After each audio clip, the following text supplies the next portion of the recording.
اور کورٹ نے آج کلیئرلی آرڈر پاس کر دیا ہے کہ سپرنٹینڈنٹ اڈیالہ جیل جو ہے وہ ویکلی میٹنگ عمران خان اور بشریٰ عمران خان ان کی منعقد کروائیں گے، اس کا شیڈیول بنائیں گے،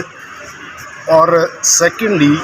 وہ عید کے دنوں میں کوئی ایک دن اسپیسیفائی کریں گے جس میں اسپاؤزز عمران خان اور بشریٰ عمران خان وہ دن اکٹھے گزاریں جیل پریمیسز میں یا جدھر بھی وہ مناسب سمجھے، منی گالا میں، جو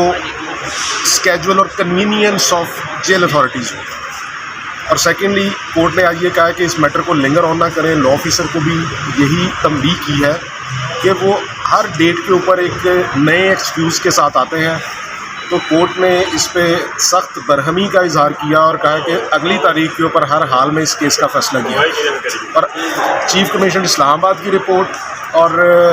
سپرنٹینڈنٹ اڈیالہ جیل کی رپورٹ سے عدالت آج بالکل بھی مطمئن ہے۔ جی، آج جیل سپرنٹینڈنٹ صاحب کی رپورٹ سبمٹ ہوئی ہے جس میں انہوں نے یہ کہا ہے کہ جی القادر ٹرسٹ کا کیس چونکہ اڈیالہ جیل میں چل رہا ہے اور وہاں پہ ملزمان کی آپس میں ملاقات ہوتی ہے،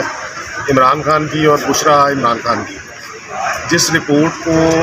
عدالت نے بڑی برہمی کے ساتھ رد کیا ہے کہ یہ میٹنگ کوئی میٹنگ نہیں ہے، قانون کے مطابق جیل رولز کے مطابق وہ بڑی انڈیپینڈنٹ میٹنگ ہونی چاہیے، اور اس پہ کورٹ نے آج ڈائریکشنز ایشو کر دی ہیں۔ ڈپٹی ڈائریکٹر لا جو تھیں وہ بھی موجود تھیں چیف کمشنر اسلام آباد آفس کی ریپرزنٹیشن کے لیے۔